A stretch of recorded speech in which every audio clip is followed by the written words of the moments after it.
नमस्कार बच्चों, बीए द्वितीय वर्ष के विद्यार्थियों का स्वागत है। गिरधर कविराय कुंडलिया के भावार्थ 5 में 13 नंबर कुंडलिया का हम भावार्थ कर रहे हैं बच्चों। मूसा कहे बिलार सो, सुन रे झूठ झुटेल, हम निकसत हैं सैर को, तुम बैठत हो गैल।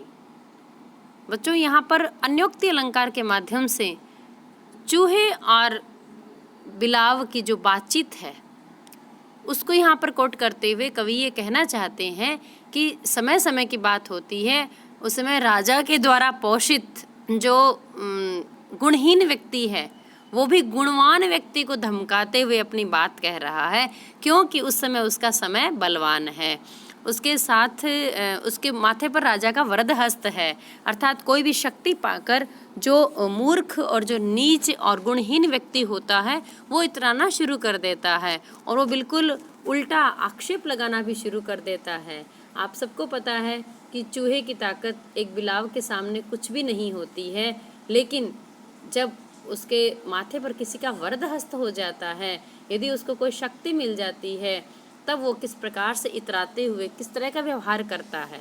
तो यहाँ कवि कहते हैं कि मूसा कहे बिलार सो। यहाँ अन्योक्ति अलंकार इसलिए हुआ कि बात तो चूहे और बिलाव की चल रही है, लेकिन ये बात कही जा रही है बलहीन, नीच, दुर्गुणी व्यक्ति के द्वारा किसी गुणवान और बलवान व्यक्ति को कही जाने वाली बात के माध्यम से। तो यहाँ चूहा मूसा कह रहा है किससे? बिलाव से, सुन रे झूठ झुटेल, तुम तो बिल्कुल झूठे के झूठे ही हो, बहुत ही झूठे हो तुम तो। हम निकसत हैं सैर को, हम तो सुबह सुबह सैर करने के लिए निकलते हैं, घूमने के लिए निकलते हैं, और तुम बैठत हो गैल, और तुम हमारे पीछे पड़ जाते हो, तुम हमारे पीछे बैठ जाते हो।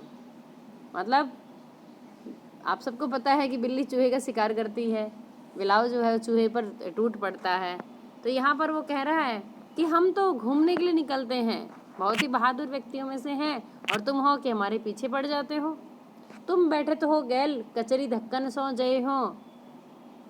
तुम जब पीछे बैठते हो ना, हमारे पीछे पीछे घूमते हो हमारे, कभी ना मेरा धक्का पाकर कचरा हो जाएगा तुम्हारा, कभी तुम कुचले जाओगे। बात देखिए कैसी कह रहा है, बिल्कुल अनहोनी बात कर रहा है। ऐसे ही जो नीच और दुर्गुणी व्यक्ति होते हैं, थोड़ा सा ही किसी बल का सहारा पाकर, किसी का वरद हस्त पाकर, वो अपने से बलवान व्यक्तियों के साथ ऐसी ही बात करते हैं। तो यहाँ वो क्या कह रहा है कि अरे बिलाव, कभी हमारे धक्का लग गया ना हमारा, तो उससे तुम कचरा हो जाओगे। तुम हो निपट गरीब, कहाँ घर बैठे खई हो, और तुम तो बिल्कुल इतने निपट गरीब हो कि घर बैठे ही खाना चाहते हो, घर बैठे खाने की इच्छा रखते हो। के गिरधर कविराय बात सुनिए हो हूसा। हूस माने एक लंबी चाह, इच्छा, जो हूस जो मन में ही रह जाती है, ऐसी चाहना को हूस कहते हैं।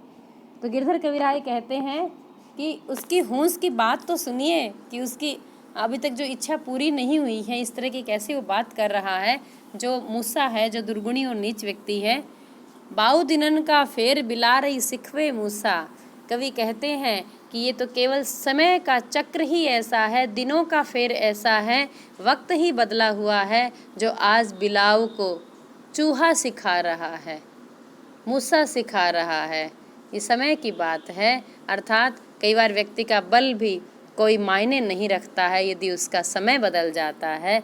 तो यहाँ पर लोक नीति और व्यवहार की शिक्षा दे रहे हैं गिरधर कविराय कि जब समय उल्टा आता है तो बलवान व्यक्ति को भी बलहीन और निर्बल व्यक्ति जो है, जो वो उसको झूठा भी कह देता है, उसको कमज़ोर भी कह देता है कि तुम्हारा कचरा निकल जाएगा, और उसको गरीब भी कह देता है, वो कुछ भी कह सकता है, क्यों? समय बहुत बलवान होता है। बच्चों 14 नंबर कुंडलिया की व्याख्या करते हैं हम। कौआ कहे मराल से, बिल्कुल इसी से मिलते जुलते ही भाव हैं। जैसे यहाँ चूहा जो है वो बिलाव पे आक्षेप लगा रहा था, और यहाँ क्या होता है कि वही कोई शक्ति पाकर, कोई किसी का आश्रय पाकर, जो दुर्गुणी व्यक्ति होता है, जिसके अंदर खराब गुण होते हैं, वो गुणवान व्यक्ति को क्या कहता है, अपने सारे दुर्गुणों के आक्षेप उसके ऊपर लगाता है। खुद होता है वो नीच, झूठा, लेकिन वो दूसरे को कुरूप कह देता है। खुद जो उसके अंदर खुद में दुर्गुण होते हैं, वो सारे दुर्गुण वो दूसरों के ऊपर लगा देता है। यहाँ कौआ जो काला है, जो अपावन माना जाता है, जो कर्कश होता है, वो कौवा किससे कह रहा है? मराल। मराल कहते हैं हंस को। कौवा कहे मराल से, यहाँ अन्योक्ति अलंकार है बच्चों। यहाँ कौवा माने दुर्गुणी व्यक्ति और मराल माने गुणवान व्यक्ति, विद्वान व्यक्ति, बिल्कुल स्वच्छ जिसकी छवि है ऐसा व्यक्ति। तो यहाँ कौवा हंस से कह रहा है, कहा जाती कहे गीत, क्या तो तुम्हारी जाति है, क्या तुम्हारा गुणगान किया जाए। तुम ऐसे बदरूपिया कहीं न जग में होत, तुम तो ऐसे बदरूप हो, इतने कुरूप हो कि ऐसा भी भला कोई जग में होता है क्या? मैंने तो संसार में तुम्हारे जैसा कोई कुरूप देखा तक नहीं। कौवा कह रहा है हंस से, जो खुद काला है, वो उस सफेद हंस को ये बात कह रहा है। कहीं न जग में होत महा मैले मल खाना।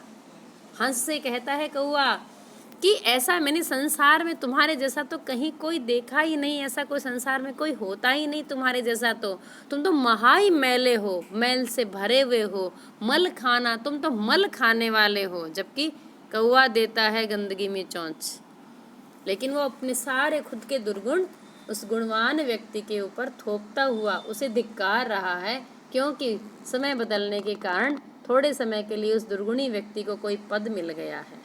बैठ कचहरी जाए वेद मर्यादा न जाना।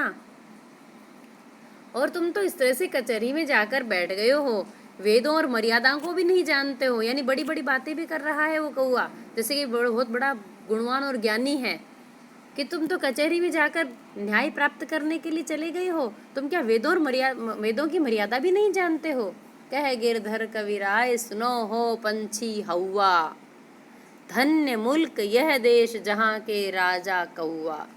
अब यहाँ कवि जो हैं वो इस विडंबना को बहुत सुंदर तरीके से व्याख्यायित करते हुए कहते हैं कि सुनो, इस पंछी की बात तो सुनिए जिसने बड़ा हौवा कर रखा है, जो खुद एक हौवा है, जो खुद अत्यंत काला और दुर्गुणी है, कर्कश है। वो कहते हैं धन्य है वो मुल्क, धन्य है वो देश जहाँ के राजा कौवे जैसे होते हैं, जो खुद दुर्गुणी और नीच होते हैं, लेकिन वो क्या करते हैं, दूसरों पे आक्षेप लगाते हैं। जो विद्वान व्यक्ति होते हैं उनको आरोपित करते हैं, उनको अपने से नीचा दिखाते हैं। तो कहते हैं यहाँ व्यंग्यात्मक तरीके से कहा है कि धन्य हो गया है वो तो मुल्क, वो देश, वो स्थान, वो धन्य है जहाँ कौवे जैसे राजा बैठे हुए हैं, जो खुद तो दुर्गुणी हैं, गुण को पहचानते नहीं हैं और दूसरों के गुणों पर आक्षेप करते हुए उनको अवगुणी बताते हैं। तो बच्चों ये दोनों ही पद जो हैं अन्योक्ति अलंकार के माध्यम से संसार की जो रीति नीति है, लोक नीति है, उसको यहाँ पर व्याख्यायित किया गया है। अब हम करते हैं 15 नंबर का कुंडलिया। प्रीति कीजिए बड़ेन सो समया लावे पार, कायर क्रूर कपूत है बोरी देत मझधार। यहाँ पर लोक नीति की व्याख्या करते हुए कवि ये कहते हैं, समझाने का प्रयास कर रहे हैं कि यदि आपको प्रेम करना है तो बड़े लोगों के साथ कीजिए। बड़े लोगों से तात्पर्य है जिनका हृदय उदार है, जिनका हृदय सच्चा है और जो समय आने पे हमें पार लगा सकते हैं, हमारा उद्धार कर सकते हैं। ऐसे जो वास्तव में संसार में बड़े माने जाते हैं, जिनमें बड़प्पन है, जो संत हैं, जो सज्जन हैं, जो उदार हैं, उन व्यक्तियों के साथ प्रेम करना चाहिए, जो समय आने पर हमारा उद्धार कर सकते हैं, पार लगा सकते हैं। कायर क्रूर कपूत हैं बोरी देत मझधार। यदि हम कायर से प्रेम करते हैं, किसी नीच क्रूर से प्रेम करते हैं तो कपूत होते हैं। यहाँ कवि कहते हैं कि जो कायर हैं वो तो बहुत ही क्रूर और कपूत हैं, वो अच्छे पुत्र तक नहीं हैं, वो स्वयं बहुत ही बुरे स्वभाव वाले हैं। बोरना माने डुबो देना, मझधार धाराओं के मध्य में ले जाकर डुबो देते हैं। वो तो हमें अनावश्यक ही संकट में डाल देते हैं। जो नीच व्यक्ति होते हैं उनका साथ नहीं करना चाहिए, उनसे प्रेम भी नहीं करना चाहिए, क्योंकि वो कब हमें परेशानी में डाल देवें। बोरी देत मझधार प्रीति की कवन बढ़ाई, पछताने फिर दे ही जगत में अपयस पाई। कवि कहते हैं कि ऐसे ओछे व्यक्तियों के साथ जब प्रेम कर लेता है कोई व्यक्ति तो वो उनको धाराओं के मध्य में बीच में ले जाकर डुबो देता है, जीवन के बीच में ले जाकर उसकी जग हंसाई करवा देता है। उनके प्रेम की कौन सी बड़ाई की जाए, उनके प्रेम की कोई बड़ाई नहीं है, कोई बड़प्पन नहीं है, उनका कोई प्रेम नहीं होता। केवल फिर पश्चाताप के अलावा इस संसार में अपयश पाने के अलावा उस व्यक्ति को कुछ भी हाथ नहीं लगता है। यदि वो ओछे नीच दुर्गुणी व्यक्तियों से यदि प्रेम करता है तो उसको केवल पश्चाताप फिर दे ही जगत में अपयश पाई और संसार में उसको अपयश ही मिलता है। कह गिरधर कविराय प्रीति सांची सीख लीजिए। गिरधर कविराय कहते हैं कि यदि सीखनी है तो सच्ची प्रीति को सीख लीजिए, प्रेम में सच्चाई को सीख लीजिए। व्यवहारी जो होए तऊ तन मन धन दीजिए।